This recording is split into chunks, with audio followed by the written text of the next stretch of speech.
Hey y'all, it's Lainey Wilson. St. Jude gives kids with cancer the chance they deserve. Families never receive a bill from St. Jude for treatment, travel, housing, or food. But we can't help these kids without you. This holiday, help St. Jude find more cures for more children. Donate now at musicgives.org.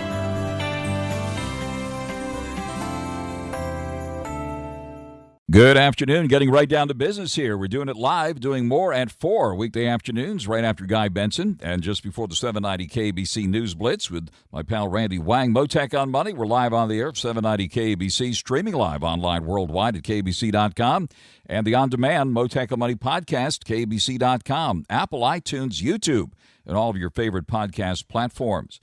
Mixed finish for stocks day after a lower start to this important week. A two-day Fed policy setting meeting began today and will wrap up tomorrow with a big announcement, a big decision on short-term interest rates and a statement on the economy at 11 o'clock tomorrow morning our time, followed by a half hour later by a full-blown news conference by Fed Chairman Jerome Powell. It's widely expected now the Fed will be cutting short-term interest rates by a quarter percentage point tomorrow. Ahead of all this, stocks put in a mixed performance, with tech names mostly edging higher. The Dow came in for a closing loss of 179 points. The S&P 500 down 6. The Nasdaq gained 30 points. The small cap Russell 2K index, which we don't often talk about, getting attention today, it closed at an all-time high ahead of the Wednesday Fed rate decision. We also got long-delayed data from the Bureau of Labor Statistics showing job openings ticked up in the month of October, in a move that ran contrary to expectations, but the labor market concerns are still out there, even in this so-called JOLTS report, which also found layoffs increased in the month of October. Interestingly, the yield in the 10-year note moved up to 4.19% today. Rather curious that the long-term bond yields are moving up ahead of the Fed's expected move to cut short-term rates tomorrow. Silver and gold taking the spotlight today. Silver, especially silver, shining to all-time highs. Silver is now above $61 an ounce. Yep, you heard me, above $61 an ounce. Record highs for silver today at 47 cents here at the moment at $61.31 an ounce. Gold is hovering about $4,200 again. And platinum also hitting new highs for the year, up about $10 now to $1,710 and change. Cryptos been bouncing around, but mostly higher today, with Bitcoin hovering just below 93,000. Shares of NVIDIA ticking lower after President Trump signed off on a deal allowing the AI company to resume some shipments of the H200 AI chips to China. Netflix, meanwhile, had announced, just recently in the last week or so, that it was to acquire most of Warner Brothers Discovery, one of the biggest names in movie making, in a deal valued at $83 billion. But this week, in fact, just yesterday, Paramount pressed on with another bid, sidestepping Warner's management, appealing directly to shareholders now in a hostile takeover bid with $108 billion on the table for the whole company. They promise a deal that is superior to Netflix in every dimension. In all this, Warner Brothers Discovery stock getting another pop today of $1.03 at $28.26 as this takeover drama continues. It's been a banner year on Wall Street, nervous time on Main Street, with affordability emerging as a big issue this year, especially here in Southern California, where gas prices remain stubbornly high despite coming down this year elsewhere around the country. Nervousness over tariffs and trade, and uncertainty about what the U.S. Supreme Court will rule on President Trump's tariffs plans. We could get that ruling any minute. We're in the holiday shopping and travel season, too, also approaching the one-year anniversary of the devastating firestorms in Malibu, Pacific Palisades, and Altadena, and the painful recovery in those areas continues. We'll talk about all of that and more coming up later this hour. One of the very top business leaders here in Southern California, Stephen CHEUNG, will be with me, President and CEO of the Los Angeles County Economic Development Corporation, the LAEDC. He's also president of the World Trade Center, Los Angeles. Also this hour, we'll be getting an important update on real estate trends here in Southern California with KYLIE MOELLER, Director of Market Acquisitions at Wedgwood Homes.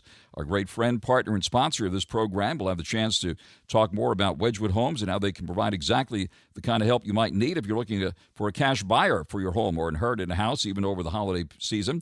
KYLIE MOELLER from Wedgwood Homes will be joining me live later this hour. But first, on your money, the markets, the economy, the whole works now ahead of the Fed announcement tomorrow. Joining me live is top-ranked money manager Ken WINANS, President and Chief Investment Officer at WINANS Investments at WINANSinvestments.com. As many of you know, Ken is also a market historian, author of numerous books, including his latest, Investment Atlas 3, Creating Wealth Using Historical Trends. Great holiday gift, by the way. Also a Forbes magazine contributor. He has his crypto credentials. He's host of Winning with Winans on the air in Las Vegas these days. And the Winans Wealth Minute heard right here on 790 KBC. Ken Winans, thank you very much for taking the call here this afternoon. Well, hello, Frank Moteek. And by the way, I think we have a couple of other things that are happening locally that a lot of Southern Californians will love, such as, believe it or not, let the drum bells beat. We're going to have a widening of the I-15 between L.A. and Las Vegas. Can you believe it? Finally, after all these years. See it tonight, read about it tomorrow, but hear it now on Moteek on Money with Ken Winans. That is big news, certainly, Ken, and I know you take that stretch quite a bit. Well, I do, but, it's pretty funny. As I was reading the reports coming out on it, California being, as it always is, they're very big about HOV lanes in the middle of the desert. So if you can figure that one out, please let me know. But, Frank, this is a very interesting time in the market. There is a Santa Claus rally. We talked about it last month. And what is really interesting is the Santa Claus rally is particularly hitting the naughty and nice list if you are being included or excluded from the S&P 500. And a good example of this was ARES Management, symbol ARES, is being added to the S&P 500. No questions asked. Stock pops nearly 8%. So again, I think people have to realize that although we might want to talk about the S&P 500, the Dow Industrial Average, and you mentioned the Russell 2000, as we typically call them benchmarks, unfortunately, they've actually come, in my opinion, a lot more of a popularity contest. But the winners see their stocks pop. Big meeting tomorrow, an announcement from the Federal Reserve, a decision on interest rates, and then a full-blown news conference from Fed Chairman Jerome Powell in the face of still uncertainty over tariffs. We're awaiting that Supreme Court ruling, which could come at any time now. What do you think is going to happen tomorrow? I think it's going to be a volatile December from the standpoint, not so much, maybe not from the market, but just from the news headlines. It is widely predicted that the Fed's going to drop rates a quarter of a point. Only that, as you just mentioned, Frank, the employment numbers, the employment situation is not running hot. I still think there are some issues between the government shutdown and the simple fact that we're reconfiguring the workforce in this country between public and private. So I'm still a little cautious about any particular 1 month report on labor or anything else. But you know what? To be honest with you, Frank, I'm probably willing to play odds on this. Everybody seems to be, just bent on this quarter point. I actually wouldn't be surprised to see the Fed drop it an eighth, not a full quarter, only that they're still hedging their bets. The only other quick thing is that this is going to be Jerome Powell's. We're kind of going into his lame duck session as the man who has been running the Fed for nearly 9 years. We're just going into that time where replacements are already being talked about. It will be interesting to see what the language actually looks like in the report, if there's any talk about that at all. That's interesting, yeah, and it looks like the probabilities for a rate cut in January have come down, so could be on the right track here with what you just predicted. So let's see what happens, but they have another meeting in January, and those predictions, even for tomorrow's expectation that has been bouncing around wildly over the past month or so, and now we've seen a lower chance we'll get, of course, a better picture once we find out from that statement tomorrow what the Fed is thinking and see what they ultimately decide. But in all this, you're in the silver state, so I've been dying to talk to you today about silver hitting a record high above $61 an ounce here. It is amazing to see what's actually happened in the metal space. And Frank, much credit to you and your show. We've been long talking about a move in metals for many, many, many years. We're ahead of the curve on that. I would just say this. That people often say to me, I need to have more in AI. I need to have more in my portfolio in that way.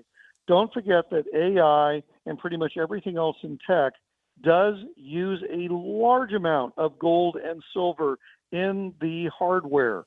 So I think that you're seeing these continued pops. There is a lot of talk, especially, I'm going to switch here to gold real quick, because gold was also up today. There's been a lot of talk in the EU about Italy stockpiling gold, and of course there's been all this talks about the Chinese central bank also stockpiling gold. I think it's natural in this new shift geopolitically, what's going on certainly with the tariffs and certainly in policies to see the central banks doing that. But, Frank, another thing that we don't often talk about, our Federal Reserve also stockpiles a lot of gold. It might be interesting to see what the Fed has to say tomorrow about that within their own metals reserves. So, again, a lot of moving pieces there. But trend is your friend. I will tell you, living in Las Vegas, it was fun this weekend. We're having the National Rodeo in town, and it was interesting to see people were very eagerly buying silver belt buckles, a lot of jewelry. The higher prices don't seem to be diminishing people's appetite to buy jewelry itself. So again, I think that, momentum begets momentum, and I certainly don't see silver or gold having a pullback throughout the rest of the holiday season. Yeah, it's just kind of human nature. Once things start hitting record highs, that's when people pile in. Of course, we've been talking about silver, gold, and platinum well before it was front page news here. We see gold, by the way, above 4,200, and platinum has seen an impressive run-up this year. Now it's above 1,700, by the way, so we're keeping an eye on that one. Turning from so-called analog gold to digital gold, you also followed the cryptos, and Bitcoin's been bouncing around all over the place. It's been kind of stomach churning, got down to around 80K, and right now it's around 93,000 here at the moment. And Ethereum has seen a rebound above 3,300 here now. Give us your thoughts on the cryptos. I hate to say it, but I actually think that the rallies in gold, silver, and platinum have taken some of this out of the wind out of the sails out of the cryptos. I mean, there were a lot of people who were warming up to crypto. They thought it would be part of their portfolio. I mean, I kept hearing from a lot of the members of your audience that were actually thanking you and the other people such as myself, waking them up to the idea that they need to look at alternatives in their portfolio. But I think that when you're having that kind of, just crazy rallies that you're seeing now in the precious metals, I think that some people are saying, I'll keep an eye on crypto, but right now I'm going to go with where the action is, and I see it there. Frank, I do want to say one thing real quick, and I've had several of your audience members actually email me on this. I just, as somebody who has been following metals for a long time, because I am a commodity trader, I just want to caution everybody before you go out and you start buying, U.S. government gold coins, going to your local coin store and buying this. Be careful because you can pay an awfully large markup. You need to study and learn about these other areas. So again, just don't be crazy about it during the holidays and just think that you're making a good investment. If you're going to be buying physical gold and silver and precious, and for that matter, same thing with people with cryptos, learn about wallets, learn about the do's and don'ts, learn before you step in. And I think it's just an important thing for everybody to remember that before you let your enthusiasm get in the way of common sense. All right. And Hollywood, of course, is buzzing with this deal or possible deal surrounding Warner Brothers at Discovery. Netflix stock moving, let's see here, slightly lower today by 8 cents to 96.71. That's the split-adjusted price. You heard me correctly. Netflix stock is below $100. It was well above that, of course, above $1,000 not too long ago before the stock split. And Warner Brothers Discovery stock has been rising as this fight now between Paramount, Skydance, and Netflix continues for Warner Brothers Discovery assets. What do you make of this, and would you be touching any of these names here? Well, it's interesting about Netflix because actually, for many people in the audience might be aware, there have been a lot of talk about having a Las Vegas film studio. And as far as I remember, Warner Brothers is going to be one of the big contributors of that. So that's obviously had a big, role, especially with our state legislature, on whether or not we want to continue moving forward with that. Here's the problem, is you have this going on in tech right now. There's hot and there's not. And Netflix, and also I'm gonna have to throw a couple other names in there that just haven't been doing that well lately. You have Netflix, Amazon. As much as we talk about the Magnificent Seven, Amazon is up a whopping 3% on the year. That's hardly compelling enough to step in. But there's a lot of names that have, even in the tech space, that have just not had a bang-up year like you would expect from things like NVIDIA and some of the other names. I would just simply say this. If you buy Netflix, buy it with the understanding that when you are in the news cycle, it has very little to do with the current revenues and earnings growth going this year. These kind of battles can get very volatile. And as you said, Frank, Moteek, the stock can suddenly get hit for a day. Personally, I would have people wait for the whites of the M&A eyes and see what happens to Warner Brothers before you step in and commit to it. At least that's what I would recommend right now. If something is not performing well after a great year, this is not a time to be trying to catch a falling knife. Be very, very careful. All right. I saw another report I got to ask you about. A report released today by Las Vegas Realtors shows home prices in Vegas hitting an all-time high in the month of November. So yeah, you hit it right. I mean, you hit it right. Well, I did, and we talked about it. I know, earlier in the summer, a lot of people were talking about the situation. I mean, the simple fact of the matter is this migration out of California is alive and well. I was talking to some folks this weekend who were actually saying, we were thinking about moving to Phoenix, but then we came to Vegas and we went west of the Strip and realized, wow, there's a lot of really nice areas here. So you're right, Frank. Unfortunately, the affordability issue that you talk about in California, it's beginning to have an impact here as well. I would say one other quick thing about what's happening here. When you talk about real estate, it is a regional issue. And when you start talking about these U.S. aggregate numbers, I think, again, as mortgage rates come down, it's going to have a positive effect across the board. But the rate of increase in housing amongst, I think, states to states, even regions to regions within larger states, is going to have a very different feel as we go into the springtime next year. But you're right, Frank. There's a lot of people looking at houses and very happy with what they're seeing here in the Vegas Valley. All right, last but not least, and briefly, any specific places, Ken Winans, where you're putting money now and or taking it off the table? Well, one other quick thing I would just say briefly is that, we saw a report today with J.P. Morgan. They were estimating their costs were going to be a little high going into Q1 next year. No question, Zach, the stock was down 5%. It's still up 25% on the year, but down 5%. I think you're going to see a lot of rebalancing throughout the remainder of this month, first part of January. I would just simply say this. There's been a lot of talk about the retailers, and I would just say I do not think it is too late. You're looking at the fact that Walmart had a very positive day. It's up 27%. TJX is up 27%. I would just simply say this. Look at the individual retailers. A lot of people don't have them in their portfolios. I still think you have room to go with the remainder of the Santa Claus rally. That is where I would be sticking money right now. Look at retailers. Terrific. Santa's helpers get to work out there. Ken Winans, thank you very much for that always thoughtful and excellent assessment of things here. Looks forward to hopefully speaking with you again next week before Christmas and Hanukkah. So it's on. Ken, thank you very much for joining us live this afternoon. My pleasure, Frank. Take care. Thank you very much. The one and only Ken Winans, president of Winans Investments at winansinvestments.com, live with us here on Moteek On Money on 790 KBC. Kick off the holiday season with the perfect gift for the soccer fan in your life. Head over to store.ussoccer.com and explore a wide range of official U.S. soccer gear and merch. Whether you're decking the halls or hitting the field, we've got you covered. Show your true colors and share the excitement of U.S. soccer this season. Visit store.ussoccer.com today and score big with your holiday shopping.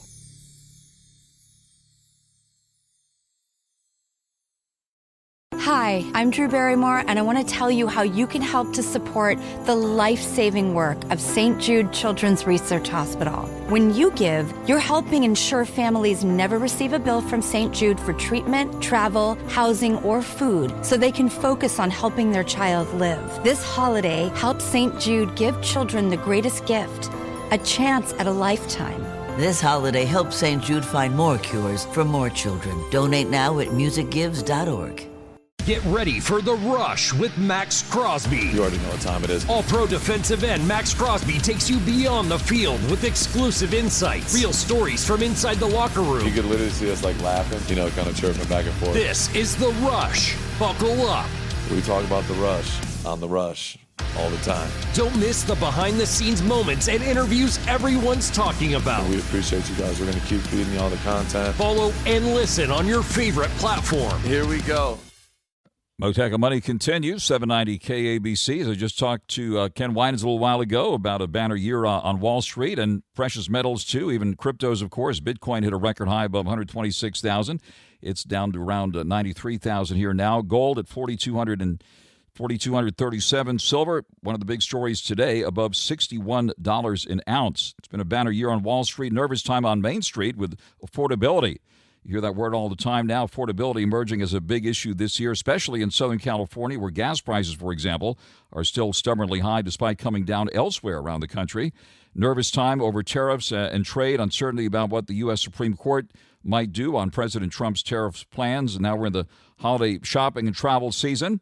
Also approaching the one-year anniversary of the devastating and deadly firestorms in Malibu, Pacific Palisades, and Altadena. Let's bring in one of the top business leaders here in Southern California to talk about all this now, and that is Stephen CHEUNG, the president and CEO of the LAEDC. That's the Los Angeles County Economic Development Corporation, also president of the World Trade Center, Los Angeles. Stephen CHEUNG, thank you very much for taking the call here this afternoon. Thanks so much for having me, Frank.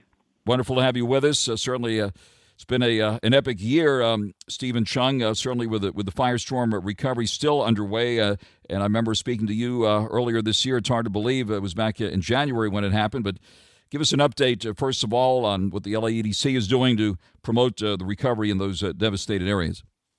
Yeah, since January, we've been focusing on providing small business technical assistance to make sure that the businesses impacted by the fires, both in Altadena and the Palisades and surrounding regions, are able to receive the assistance that they need. Additionally, we were fortunate enough to partner with a number of different philanthropic organizations, and we have now distributed about $1.2 million in direct funding to about 220 small businesses and a few nonprofits as well that are really recovering from the economic damages caused by the fires.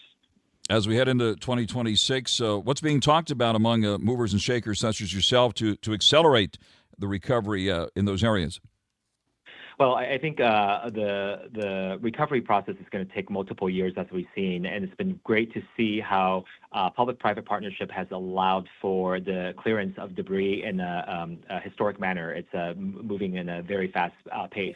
What we're hoping to do is basically see construction permits and rebuilding permits be issued so that we can actually move forward with actual reconstruction to get people back into those communities. But I think there are going to be additional challenges, including supply chain and tariffs impacting the pricing. On the live with Stephen CHEUNG, head of the LAEDC and World Trade Center, Los Angeles. On the trade front, a lot happened this year with tariffs. President Trump unleashed his ambassador tariff around the world, and we're waiting now for the Supreme Court to rule whether the tariff plan is indeed legal. Are people nervous about this, and what is the expectation, and what's been the impact here, the practical impact here on Southern California? Well, I think in Southern California and Los Angeles region, we see a lot of the activities a lot more than the other regions because of the Port of Los Angeles, Port of Long Beach, and LAX being the number one and number two port container in North America. So when the tariffs were issued, you see a lot of cargo owners trying to basically beat the tariff and bring a lot of traffic in before April, and you saw the increase in those numbers. However, since then, you've seen a decline. Over the last 3 months or so, both Port of Los Angeles, Port of Long Beach have seen declines over the last 3 months consecutively. So that's an indication that basically the tariffs is actually having this impact on our entire supply chain. So as the supply is diminishing from pre-tariffs pricing, what you can expect is that you're going to see increase in pricing going through, especially after the holiday season. Interesting. Are we seeing empty shelves any place? That was another concern heading into this holiday season. No, because I think a lot of the organizations and companies were able to bring their goods in advance. However, that is creating other issues, including the warehouse and distribution centers. They're filled before because you're overstocked with supply. The other thing that's also concerning is that if you look at Black Friday across the entire nation, the numbers were not performing as well as people were hoping for. I think consumer demands have been suppressed, so you don't see a lot of people shopping as much as they did before. You see an increase in online shopping, but in terms of foot traffic to a brick and mortar store, you don't see that as much. So this decline in spending is hopefully the trend will not continue, but we definitely need to see an uptake when it comes to shopping in order for us to sustain some of the hiring that's happening during the holiday season. All right, heading into the new year, a concern about a couple of refineries here in California closing, and that's one big reason why gas prices remain stubbornly high here in the Los Angeles area compared to the rest of the country, even though oil is held steady at around $58 a barrel. What's being talked about that, and what can be done about lowering energy prices? Well, I think the investment in renewable energy has been the main focus. However, with the change in the federal administration's focus on renewable energy, you don't have the subsidies to invest in this type of renewable energy anymore. So with the refineries closing, now you're going to be seeing a diminished energy supply. That's why the cost is going up. What we're hoping to see is that alternative energy continues to move forward because California still has our environmental regulations that we have to meet by 2045. So hopefully that we're able to come up with alternate solution that will lower the energy costs. But there is a potential that there's going to be a period where energy price will remain high. And this is, again, going to impact travel. It's going to impact tourism. It's going to impact shopping. So 2026, we're definitely keeping a close eye on what's going to be happening. But there's some alarming signs that are on the horizon. Very interesting. It seems like yesterday I attended the LAEDC Economic Forecast event. I remember it was not supposed to be a banner year as far as economic growth here in the Los Angeles area. How has this past year played out, and what do you see ahead in 26? Well, between the fires in January, the tariffs, the immigration activities that are happening, budget cuts from federal government, and then impacting the state and local government, there's been a lot of challenges that we're facing. So it's been a tough year for us in Los Angeles and actually the entire country. What we're hoping to see is 2026 will provide a bit more stability. We're hopefully we're not going to be seeing a lot more new unexpected emergency situations. If so, I think we can stabilize, especially since there's some positive lights, including the FIFA World Cup that will be hosting 8 games here in Los Angeles region that will allow us to bring additional tourist dollars that we'll be spending because our sports entertainment sector is actually doing quite well. And a lot of businesses facing a tough fight here. LADC, of course, takes the lead in making LA more business friendly, and you honor those companies and even individuals who are on the front line of the business world here. I know you just had your 30th annual Eddie Awards, hard to believe 30 Eddie Awards already now, that big event at the Rose Bowl recently. Tell us about some of the stellar businesses that are doing great in the face of all of these challenges. Yeah, we were delighted to host our 30th Economic Development Eddie Awards at the Rose Bowl because we want to honor the activities that's been happening at the Rose Bowl as a process of the fire recovery. At the same time, we honored some of the key players that are driving economic development for the entire region. Our International Award of the Year went to Los Angeles World Airports for everything that they're doing in preparation for these major activities that will be attracting international partners and travelers. The Corporation of the Year went to Fox Studios. They're getting ready for a major investment into their studios. So hopefully that will continue to boost our entertainment industry. The medium-sized Business of the Year award went to See's Candy, and hopefully all of you have purchased See's Candy for your holiday gifts. And of course, our Small Business Partner of the Year went to Porto's Bakery for their amazing contribution to our local economy. At the same time, we also have a Strategic Engagement Partner of the Year that went to all 6 Cal State universities throughout Southern California. And we honored Brotherhood Crusade for the Workforce Development Partner of the Year. And finally, the Most Business-Friendly City Award went to City of Montebello for the small city category, and for the large city category, it went to City of Glendale. So a lot of celebration that night. Congratulations to all of the winners, and thanks for reminding me about See's Candy. So my mother's waiting for those. So thank you for reminding me about that. And last but not least, a lot going on in Hollywood with this fight over Warner Brothers. What's the buzz here? Netflix trying to take over Warner Brothers, and now Paramount Skydance, and I'm sure you're watching that very closely. Very much so. You know, the entertainment industry has been going through quite a lot, and as we're looking at these mergers and acquisitions, we're going to see how that's going to impact the job market. What we're hoping to see is that whether it's consolidation, whether it's going to be additional capacity, we hope to see a revitalization of the entire industry. We're seeing that streaming is continuing to do very well. Film production has definitely decreased across the board, but the thing is we're seeing additional investments into new technology that might drive additional production. What we need to do is make sure that Los Angeles remain the content provider. So the more that we're able to create these amazing stories, the more that we're able to attract a production to come back to Los Angeles. Stephen CHEUNG, thank you very much for that comprehensive update on everything we just talked about here. Stephen CHEUNG, President and CEO of the Los Angeles County Economic Development Corporation, better known as the LAEDC, also President of World Trade Center Los Angeles. We wish you and everyone there a wonderful holiday season, Stephen, and thank you very, very much for taking the call here this afternoon. Thank you so much, Frank. Happy holidays. Likewise, thank you very much. And out to the freeways we go now on 790 KABC. Looking for the perfect gift for the soccer fan in your life? Visit store.ussoccer.com and shop official U.S. Soccer merch. Celebrate the season and show your U.S. Soccer fandom with a gift from store.ussoccer.com. Hi, I'm Drew Barrymore, and I want to tell you how you can help to support the life-saving work of St. Jude Children's Research Hospital. When you give, you're helping ensure families never receive a bill from St. Jude for treatment, travel, housing, or food, so they can focus on helping their child live. This holiday, help St. Jude give children the greatest gift, a chance at a lifetime. This holiday, help St. Jude find more cures for more children. Donate now at musicgives.org.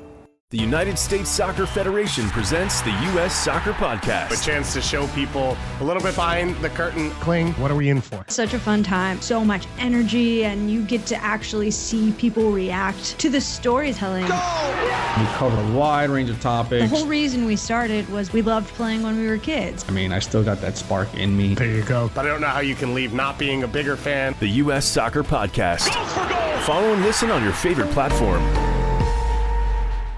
Moteek On Money continues here in 790 KABC. Turning now to real estate. The real estate folks are telling us more homes are hitting the market these days here in the Los Angeles area, leading to price reductions and longer selling time, shifting power to buyers in some neighborhoods now. Average home value slightly down, as it turns out, year over year.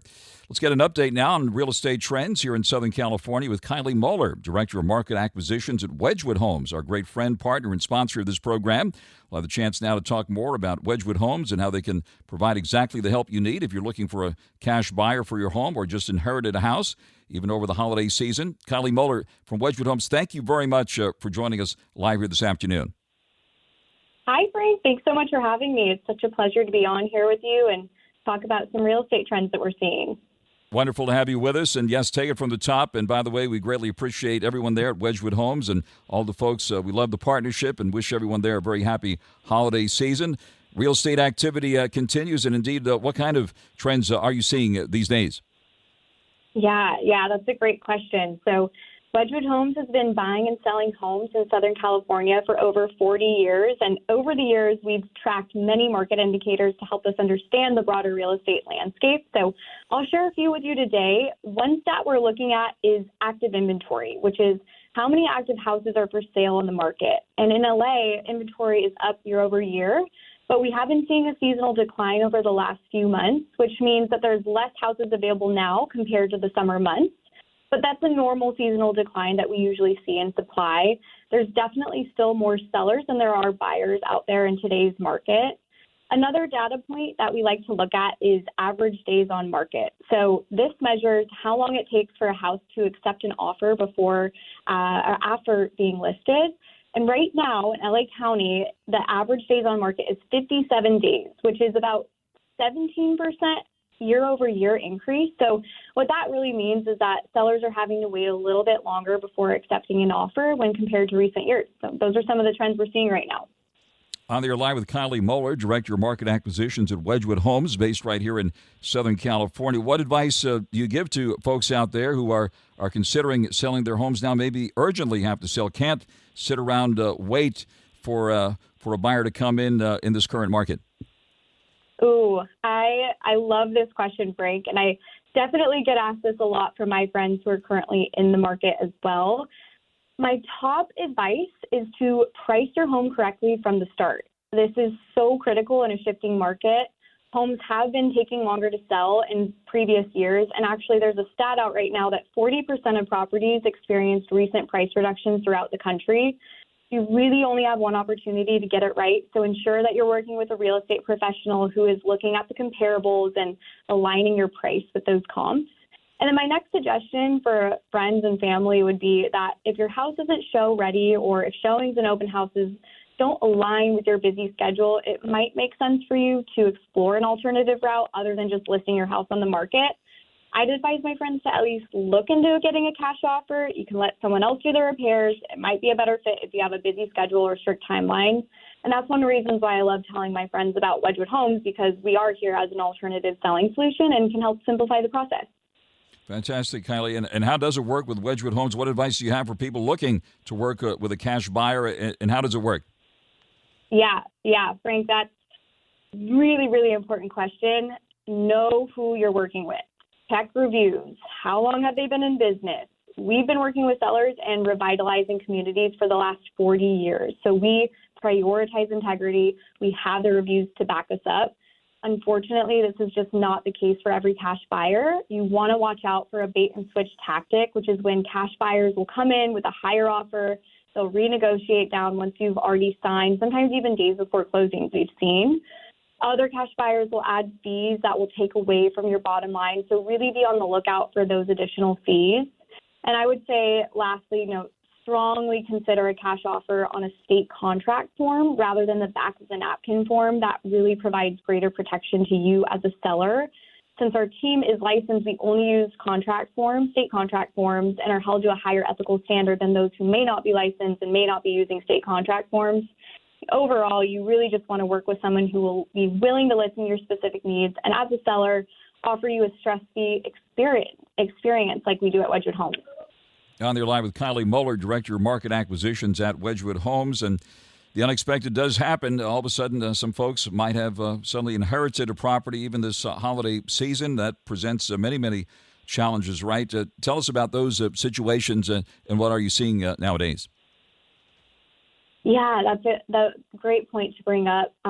We work with homeowners who've inherited properties all the time. And one of the common pain points that we hear often is that sellers need a lot more flexibility with their timeline. There's a lot of paperwork involved with inherited properties, and that's just something to consider when going with a cash offer versus a buyer who needs to obtain financing, who can't be as flexible on timing. Another factor to consider is the personal property that's left behind and what you want to do with that, especially if you're not physically located near the home.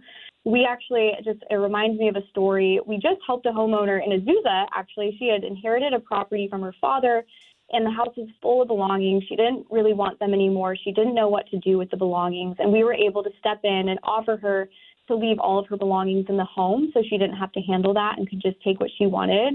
That just wouldn't be possible with a traditional listing that needs to be show ready at all times. So those would be two things to really consider if you're selling a home that you just inherited.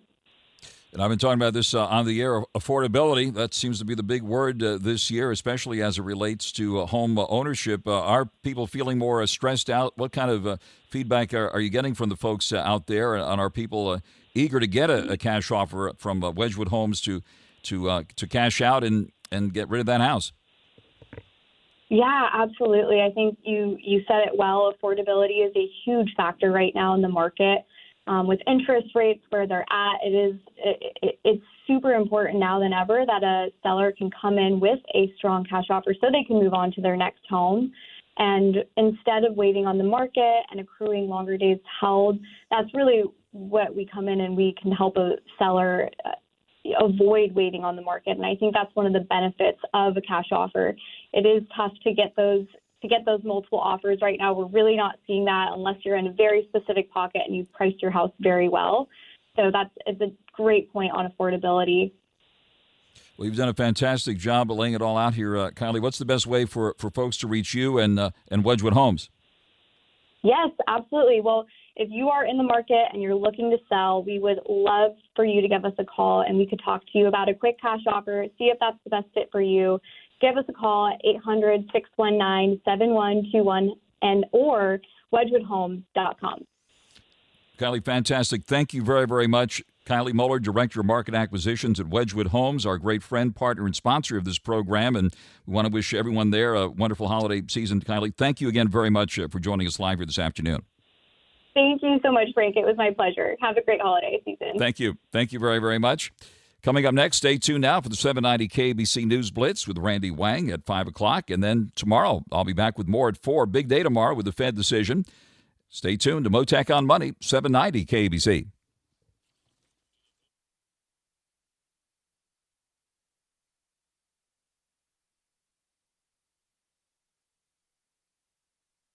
Hey everybody, I'm Michael Strahan, and St. Jude has been close to my heart for many years. Their groundbreaking research is changing how the world treats childhood cancer, and has helped push the survival rate in the U.S. from 20% to more than 80%. Please help St. Jude give children the greatest gift, a chance at a lifetime. This holiday, help St. Jude find more cures for more children. Donate now at musicgives.org.